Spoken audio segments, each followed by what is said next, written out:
Don't you love an extra $100 in your pocket? Have a TurboTax expert file your taxes for you by March 31st to get $100 back instantly.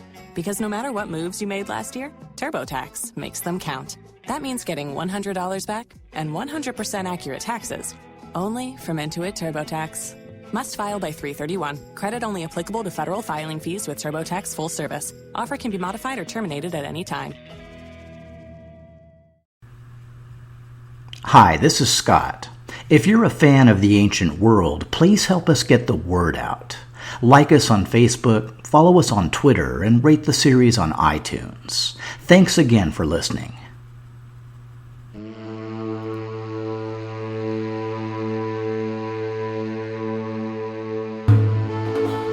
The Ancient World Bloodline. Episode B26, Emanes.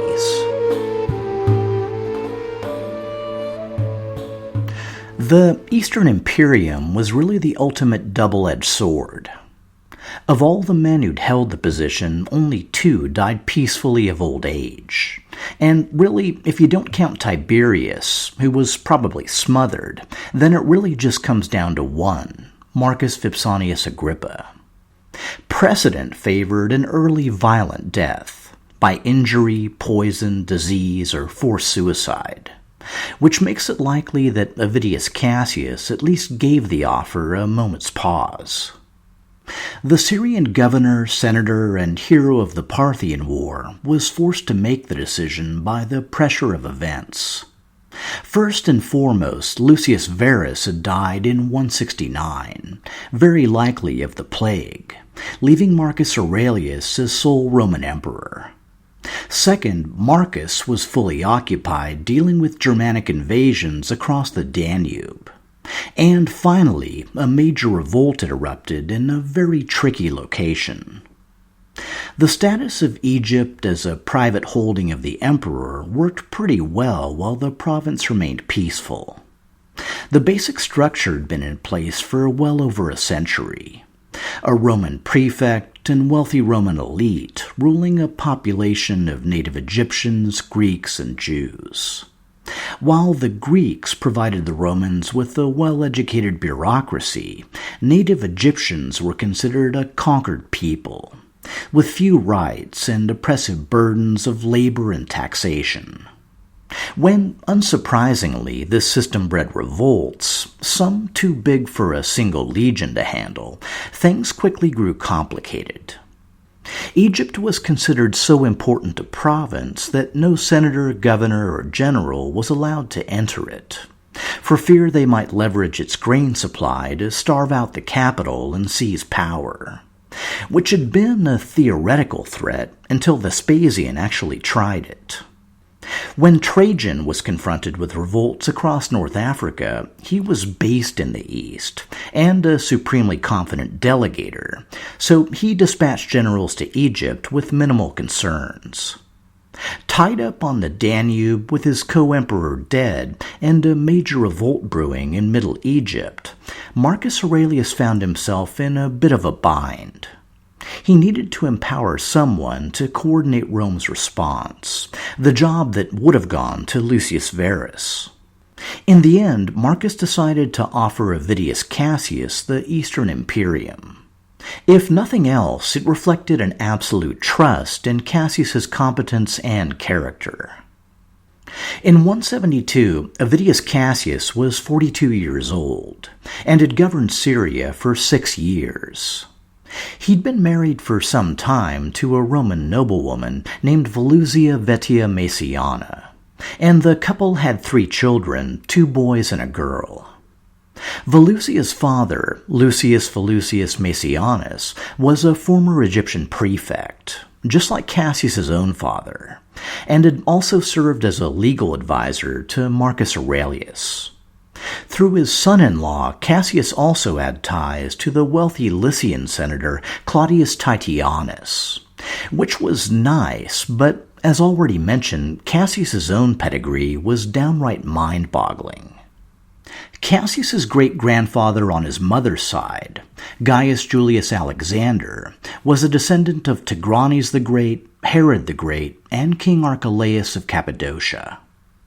In 58 AD, Nero granted Alexander rule over the minor Cilician kingdom of Cetus. Alexander's wife, Cassius's great-grandmother, was Julia Iotapa, daughter of King Antiochus IV of Commagene, sister of Antiochus Epiphanes and Callinicus, and descendant, on her mother's side, of King Artavasdes I of Media. The royal couple had 3 children, all of whom were born and raised in Cetus. The axe fell on 2 branches of the family tree in 72 AD. First, as covered in episode B21, the kingdom of Commagene was annexed by Vespasian. The same year, Rome also annexed the kingdom of Cetus, and Julia Iotapa found herself joining her father, mother, and brothers, along with her husband Alexander, in gilded Roman exile. Despite any lingering bitterness among the elder royals, their children adapted well to life in the capital. The eldest, Gaius Julius Agrippa, entered the Senate under Domitian and served in the Praetorian Guard under Trajan. His younger brother, Bereniceanus, entered the Senate the same year, 94 AD, and was elevated to proconsul of Asia in 132. It was Bereniceanus who scored the ultimate coup of marrying into the Julio-Claudian dynasty. His wife, Cassia Lepida, was great-great-granddaughter of Julia the Younger, as well as niece of the famous Roman general Corbulo. The daughter of Bereniceanus and Lepida was Avidius Cassius's mother, Julia Cassia Alexandra, who married his father, the Egyptian prefect Gaius Avidius Heliodorus.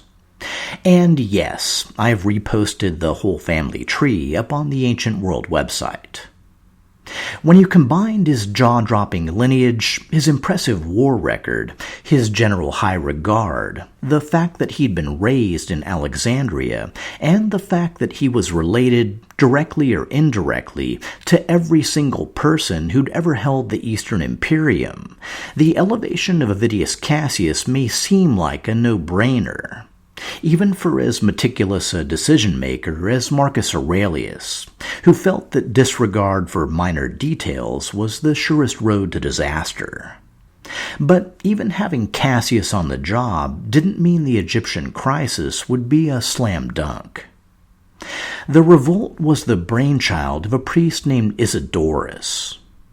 The Romans had arrested a number of the Bucoli, or herdsmen, and Isidorus instructed some of their tribe to dress up like women and approach the Romans, offering to buy their people's freedom. When they got close enough, the Bucoli dropped the ruse, drew their swords, and killed a centurion and his companion. Then, according to Cassius Dio, they took a common oath over his entrails and devoured them. So, yeah, weird and gross, but it doesn't really scream major crisis. Except Cassius Dio then jumps to Isidorus' followers defeating the Romans in regular battle and threatening to capture Alexandria. So we're talking about a large and highly organized revolt. Avidius Cassius wasted no time marching to Alexandria with reinforcements. But even then, according to Cassius Dio, the rebel army was too big to face head-on. Instead, Avidius Cassius used his local knowledge of the groups involved to sever their alliances and get them fighting amongst themselves. The strategy was successful, and before long the divided forces were methodically subdued. Once things had quieted down, Avidius Cassius returned to Antioch. His long tenure as Syrian proconsul was a novel feature of Marcus's reign. With so many Romans falling victim to the Antonine Plague and the northern frontier under constant threat, the emperor preferred to leave experienced men in power. Publius Martius Verus, Cassius's colleague from the Parthian War, had also governed Cappadocia since 166. While the east remained tranquil, the Danube ran red with the blood of Marcomanni, Iazyges, Quadi, Sarmatians, Langobardi, Victuali, Obii, and, of course, Roman soldiers. The northern wars had begun in late 166, when 6,000 Langobardi and Obii crossed into Roman territory. Though this initial foray was quickly routed, it was only a sign of things to come. Large-scale barbarian migrations were pushing Germanic tribes toward the Roman frontier, and the situation was only getting worse. In 168, Marcus Aurelius left the capital to take direct charge of imperial defense. When he did, it was both his first time outside Italy and his first experience in combat. Groomed to rule the empire for as long as he could remember, Marcus had also been raised to embrace religious piety, a simple diet, and to shun the ways of the rich. Through the influence of his tutors, particularly Quintus Junius Rusticus, Marcus had adopted a Stoic philosophy, and the belief that good character required constant improvement and discipline. When Antoninus Pius died, Marcus was initially reluctant to succeed him, knowing the role would distract him from his philosophical studies. But he'd eventually been swayed by strong feelings of duty, and the willingness of Lucius Verus to share power. Arriving on the Danube in 169, Marcus found himself nearly incapacitated by the cold. He soon began relying on a medicine called theriac, prescribed by the famous physician Galen, to endure the hardships of camp life and his numerous afflictions. 6 years later, at the age of 53, Marcus's health remained poor.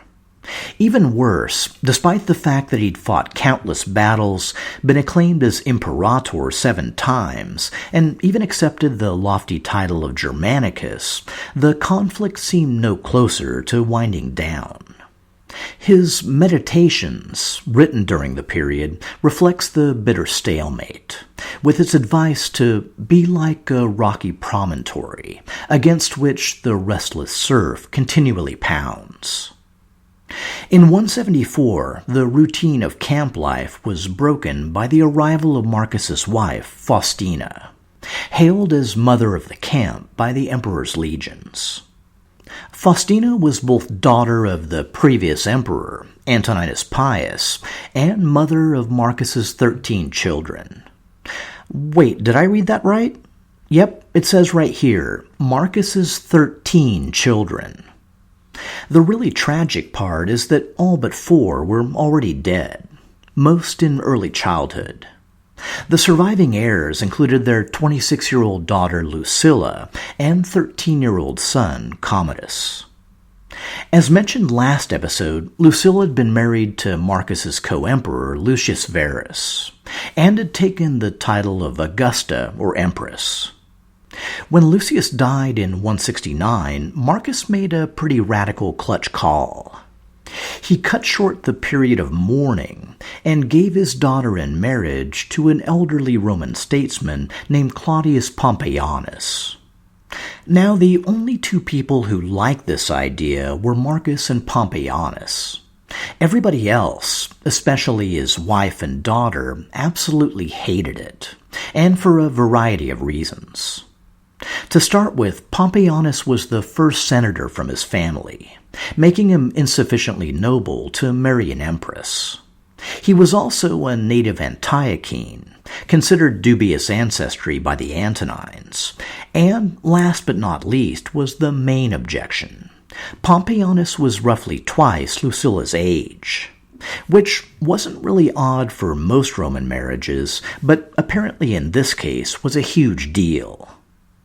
The main factors in Pompeianus's favor were his long service to both Rome and Marcus as governor and general. In fact, Marcus had recently elevated Pompeianus to be his chief military advisor. Marcus's trust was apparently well-founded, and Pompeianus declined several offers to be named as Caesar, in other words, as Marcus's chosen successor. Unfortunately, his refusals weren't enough to convince Marcus's wife, the Empress Faustina. With Marcus perpetually in poor health and Commodus too young to rule, Faustina knew that her new son-in-law was Marcus's successor in all but name.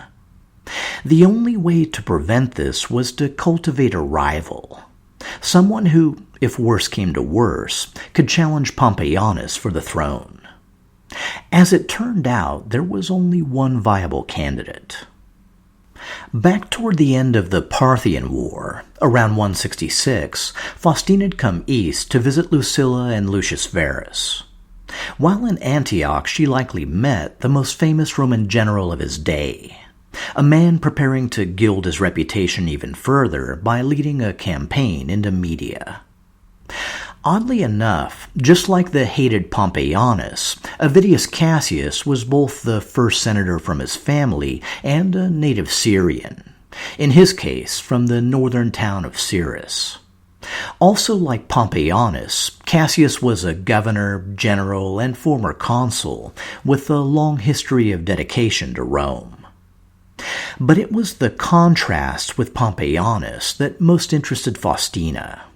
Most importantly, Cassius's royal lineage and his father's previous role as Egyptian prefect, both of which made him a far more palatable successor to Marcus. Faustina may also have favored his youth, as both she and Cassius were exactly the same age. And, as reported by Cassius Dio, Avidius Cassius had shown himself an excellent man, and the sort of person one would desire to have as emperor. Apparently the scenario envisioned by Faustina went something like this. Marcus would die, Avidius Cassius would defeat Pompeianus, Faustina would marry Cassius, and things would continue merrily along until Commodus came to power. And I don't know about you, but I smell a lot of if coming off that plan. Either way, it appears that Faustina's visceral dislike of Pompeianus and desire to prevent his elevation at any cost outweighed any concerns of something going awry. Faustina took the critical step sometime in 174 and began a correspondence with Avidius Cassius. The gist was straightforward. My husband is on his deathbed, Commodus is too young, and Pompeianus is unacceptable. If Marcus dies, you're the only one who can save the empire. The factors that recommended Cassius to Faustina, his royal lineage and youth, were likely the same ones that made him open to the concept. That plus the fact that the plan's instigator was the sitting Roman empress. Even for someone as loyal as Cassius, it's easy to picture the wheels start to turn. He had control of Syria, close ties to Egypt, an old friend governing Cappadocia, and noble relatives in Lycia. That's roughly comparable to Vespasian's assets when he launched his bid for the throne. While the Euphrates was quiet, allowing Cassius to concentrate forces westward, the Danube remained precarious, hampering the ability of Pompeianus to fight a civil war. There were also powerful Romans tired of pouring blood and treasure into fruitless northern wars, who might support a change of rule if it meant a change in policy. And, of course, with Faustina's backing, Cassius could rely on the critical help of the Antonines and their allies. But let's be honest, practicality aside, there were also personal motives. Cassius was the heir of Eastern kings, the direct descendant of Caesar Augustus, and holder of the Eastern Imperium. When it came right down to it, who was more qualified to rule the Roman Empire than Avidius Cassius? Once he'd accepted the idea, it must have become apparent that success depended on speed, and speed meant advanced planning. Feelers must have been put out, either subtle or direct, to secure allies he could count on. The most critical was the current Egyptian prefect, Gaius Calvisius Statianus.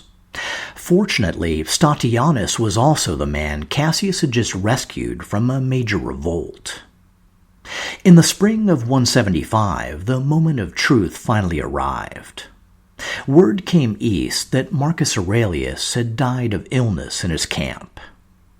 Just like with Vespasian, Cassius's preparations bore immediate fruit, when both Syria and Egypt quickly hailed him as Roman emperor. Also like Vespasian, Cassius soon made for Alexandria, to secure his hold on Rome's grain supply. For someone who'd grown up in the city, it must have felt less like a rebellion and more like a triumphant homecoming. Except, and I don't know how to break this to you, Cassius, but Marcus Aurelius isn't dead. Not even a little bit. That report that came east was just an unfounded rumor. And yes, that sound you just heard was your jaw hitting the floor and shattering. There's no evidence whatsoever that Avidius Cassius ever had any intention of challenging Marcus Aurelius for the Roman Empire.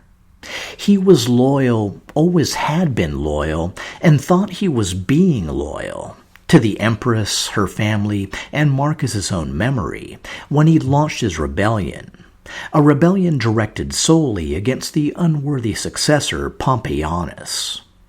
Learning that Marcus was still alive was likely the very worst moment of Avidius Cassius's life. The tragedy was, it was already too late. He'd accepted acclamation as emperor, and no matter how hard you try, you just can't unring that bell. At this point, there were only two options available: surrender in disgrace and throw himself on Marcus's mercy, or double down and stick to the plan. And I'm guessing that surrender and disgrace were fundamentally incompatible with Cassius's nature, which meant that Plan B was really the only option. It's not clear what his new propaganda line was, other than, well, if Marcus isn't dead yet, he probably will be soon, and I'll still make a better emperor than Pompeianus. But surprisingly, the revelation that Marcus was still alive didn't really dampen Cassius's support in the East. By May 175, in addition to Egypt and Syria, he'd also been proclaimed emperor in Arabia Petraea and Aelia Palestinia, giving him an effective army of 7 legions. His adopted home city of Antioch was completely behind him, which likely reflected a mix of Cassius's popularity and the lack of Eastern attachment to an emperor they'd never really known. Unfortunately, the good news came to a screeching halt at the Anatolian frontier. Cassius had hoped to enlist the backing of his wartime colleague, the Cappadocian governor Publius Martius Verus. But Verus remained loyal to Marcus Aurelius and immediately sent word of Cassius's rebellion. Perhaps most cutting of all, Cassius received a letter from the distinguished Greek senator Herodes Atticus. The letter contained a single Greek word: Emanes, you are mad. Meanwhile, out west, Marcus Aurelius was preparing for a major push across the Danube. The campaign of 175 was intended to, in the words of Cassius Dio, utterly exterminate both the Marcomanni and Quadi, and convert their lands into a new Roman province. The effort had barely begun when Verus's dispatch arrived in camp. Utterly shocked that a man he respected and trusted had turned against him, Marcus took 2 immediate steps. First, he sent troops south to protect Rome from any aggression. Second, he ordered Commodus to come north and join him. When his 14-year-old son arrived in camp, Marcus promoted him to both official adulthood and the role of Caesar, removing another leg from Cassius's increasingly shaky platform. Meanwhile, the Senate declared Avidius Cassius an enemy of Rome. At first, Marcus tried to hide the revolt from his legions, but once rumors began to spread, he was forced to confront them. His speech was characteristically civil. There were no wild accusations or denunciations of Avidius Cassius, just the admission that a civil war had begun and it was his duty to end it. Marcus even went above and beyond to express his wish that Cassius neither be killed nor commit suicide, so he could be shown mercy. Unfortunately, Marcus's preferences were slow in reaching the east. In July 175, in Alexandria, Avidius Cassius was walking the streets of his wartime capital when he encountered a centurion on horseback. With minimal preamble, the centurion drew his gladius and stabbed Cassius in the neck. Then his horse spooked and bolted. As the wounded Cassius staggered for safety, a decurion approached him with sword drawn and cut him down. The two men then severed his head as a prize for Marcus Aurelius. Elsewhere in the city, one of Cassius's sons, Emanes, was also killed. The rebellion of Avidius Cassius, the first great Syrian pretender to the Roman throne, had lasted barely 3 months. And once again, the Eastern Imperium had proven to be a virtual death sentence. Still encamped on the Danube, Marcus refused the gift of Cassius's head and ordered it to be buried. He still intended to go east and try to reconcile the rebellious provinces to his rule. True to his character, Marcus would treat everyone there with equanimity and punish no one, high or low, for taking part in the rebellion. The only exception was Avidius Cassius's second son, Heliodorus, who was banished. His daughter Alexandra was left unmolested and went to live with her husband's family in Lycia. The fate of Avidius Cassius's wife, Maeciana, is unknown. Marcus had only traveled east as far as Cappadocia when his own wife, Faustina, died. It's not known what she'd admitted to Marcus of her role in the rebellion. It is known that Publius Martius Verus, sent ahead to secure Syria, had prioritized the burning of Cassius's correspondence, so she'd likely had little need to admit anything. It's also clear that even though she was only 45, Faustina had already given birth to 13 children, and was pregnant with her 14th when she passed. Rumors of suicide or murder are pretty unconvincing. Traveling through Anatolia in midwinter while pregnant was probably just too much for her constitution. The Empress Faustina, who'd brought Rome to the brink of a bloody civil war, was mourned by her husband and deified by the Senate, and the village where she died was renamed Faustinopolis. Over the next few months, Marcus toured Egypt and Syria and met with Parthian ambassadors sent by King Vologases IV, all with his son and heir Commodus at his side. Returning to Rome in late 176, Marcus celebrated his triumph over the Germans and Sarmatians in unusual fashion, running beside his chariot while 15-year-old Commodus rode inside holding the reins. I wouldn't look too deep for any meaning. Sometimes old guys just do funny stuff for the heck of it. In August of 178, Marcus once again left Rome for the Danube, this time accompanied by Commodus. Cassius Dio records that, before leaving, the emperor threw the bloody spear kept in the Temple of Bologna into ground symbolically regarded as enemy territory. In doing so, Marcus was reenacting the ancient Roman tradition of the Faeciales, the priests who declared war after deciding Rome's cause was just. Just or otherwise, it was an expedition from which Marcus Aurelius would never return.